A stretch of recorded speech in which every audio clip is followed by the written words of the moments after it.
bought the company only to realize there was a lot of unpaid invoices. You're not sure. I mean, should I drink champagne or can I afford it? Will not have an impact. Oh, nightmare. Nightmare. So imagine that you bought a company, only to realize that a few weeks before closing, the seller actually took out massive bonuses and empties the bank account. Or even worse, you bought the company only to realize there was a lot of unpaid invoices. And now it's your problem. Oh, nightmare. Nightmare. And both of these messes could be avoidable only if you knew about locked box or completion accounts. And that's what we're going to talk about today. Indeed. We have our professional seasoned business lawyer here, Kat. Hello. Welcome. And this is a part of our M&A Must-Know Masterclass. Indeed. And it's not legal advice, it's knowledge sharing. So buckle up, because now we're going to talk about locked box versus completion accounts. Yeah. And like you said, this is not just a technical aspect in the share purchase agreement. We're talking about real money. Yeah. We're talking about buying a business that actually runs and operates as you expected. And then it turns out to be a shock. Exactly. So this is not just nice to have. It's really a must have. Yeah. So let's start. So we do our M&A timeline. Yes. Split into two as always. So here we have the term sheet. Yes. Buyer and seller kind of find a match. A non-binding agreement. They decide on the general conditions of the deal, right? Yeah. The buyer gets a chance to do his due diligence, the researching, investigating, legal, financial, commercial. Do I want to buy this company? Is it as good as it sounds? Are there any particular risks tested? All right? Yeah. Yeah. After that, fierce negotiations, or actually ongoing with the deal. And then we have signing. Signed SPA. Woohoo. You close the deal, right? Yeah. Yeah. It's almost celebration time. Yes. But most typically, you don't have signing and closing the same day because there are things you need to do. Like when you let's say you sell your house. You won't sign the agreement with the buyer, move out to the cleaners, find a new house, they move in the same day, everything's up and running. They have all of their TV and electricity up and running the same day, right? You need to prepare from both ends. Definitely. Yeah. So we have closing. You read it? Later. So we sign an agreement, and then we have some time to prepare and make things happen. And then we have closing. And on closing, I, the buyer, I get the keys from you.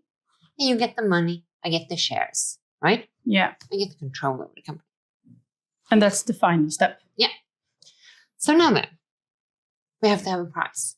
Yes. And how do we negotiate a price? Yeah.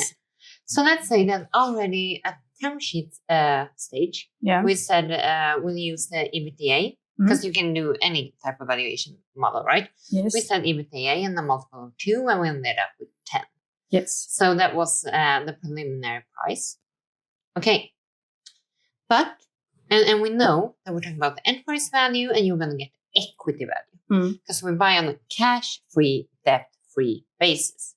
Important to remember. Yeah. I don't care how you finance the company, right? Like, again, if you're selling your house, the buyer doesn't care if it's your money or you have a bank loan, right? No. Definitely. I don't want to take over your bank loan. You do what you want. Yeah. You do you, I do me. Yeah. So, cash-free, debt-free basis. Okay. But when does that happen? Yes. It should happen here, right? So, we need to know exact accounts, exact price at closing. But we sign here, right? And we negotiate the price already here.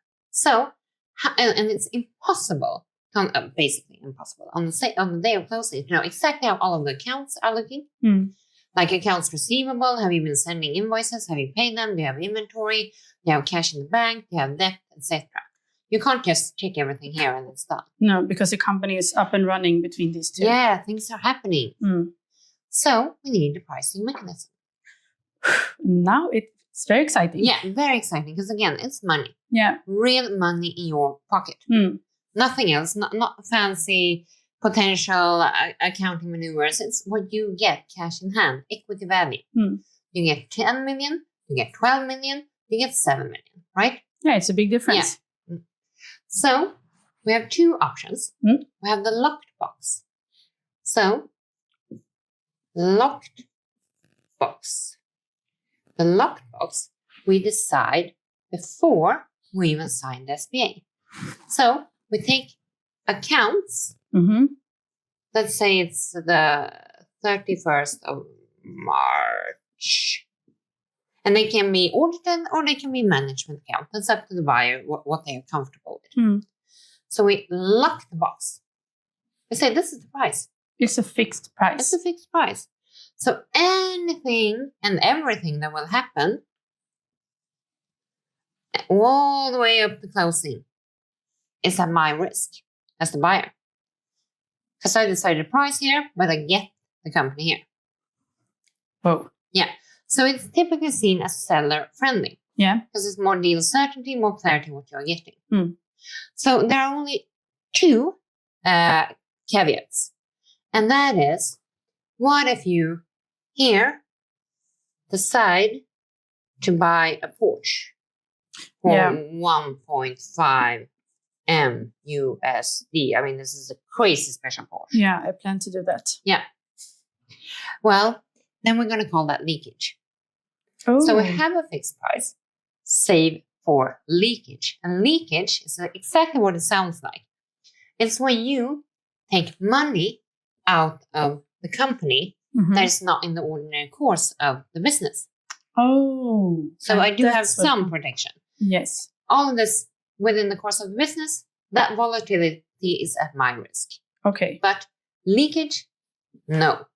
Then if that happens, then I will take the purchase price, the same was 10, and I will take minus any leakage, minus 1.5, and then you get 8.5.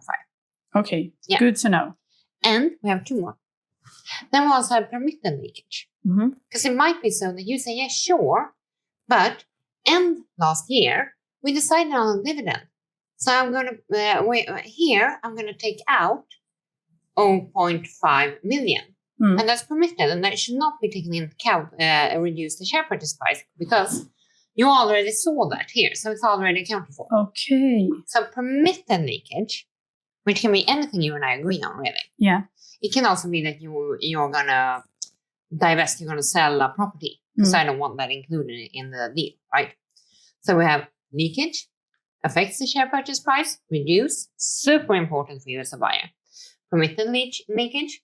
Important for you as a seller if you have something that is okay and that should not affect the purchase price. Because otherwise you lose $500,000 US, right? Yes, of course. Yeah. And then we have the third one. The third one. Which is? That is, if you're a savvy seller and it will take a long time between the lockbox, signing, closing. Yeah. And you know that you are going to, the company's going really well. You're going to produce revenue or add value. You might want a ticker, like interest rate. So you might say you want to, from the lockbox date all the way up to closing, you want a ticker. You want interest rate on the fixed purchase price. So that's really smart. Important for you as the seller. Think about it. So lockbox, everything is the smoothest way because everything is decided, done the deal, clear cut. Only reduce it for any leakage because that's not okay. Things you're taking out of the business that's not part of the ordinary course. Save for permitted leakage. We agree or we know that this is going to happen and that's fine. And you might want a ticker. You might want some interest. Yes. Prior to closing. And that can be millions. Ooh. We're going to move on to completion accounts as well. But you mentioned here in the beginning the valuation, the EBIT and the EBITDA. Yeah. We have an episode about that. Please watch. It's really good when you're talking about the valuation of the companies. Yeah, because we also give you useful tips how you can negotiate a higher value, a higher EBIT, a higher multiple because the normalization process. Again, we're talking hundreds, thousands, millions. If you use the right, you know where to go and how to argue. In particular, if you're a first-time seller, You need to know this. Yes. So you're not pushed over by a buyer saying, oh, it's market practice. It's always done this way. I hear it all the time. That's why you're watching this channel. Yeah. So know how to negotiate. Okay. So this was the lockbox. Yep. Now we're going to go with the completion accounts. Yes. So this time I'm the buyer. I don't want a fixed price. I want to know exactly the numbers at closing. But we said that we can't know everything at closing. It's impossible to know exactly what happened, right? Yeah. So here I get the keys. Here I continue the business. Yep. And here we do completion accounts. So we do it after the deal is closed. I mean, for me, that sounds a bit risky. For you as the seller, it's often seen as more risky. Yeah. So what happens in this period here, once I have taken over, will not have an impact. What I'm doing as the buyer is that I will use this time to do the completion accounts that will focus on exactly what the numbers were at closing. So it's more complex, more work. I'm the one in control, the buyer, which you as a seller typically don't like. You're not sure. I mean, should I drink champagne or can I afford it? Because I don't know what you will come back with here. So it's a bit nervous, right? Yeah, I will be. Yeah.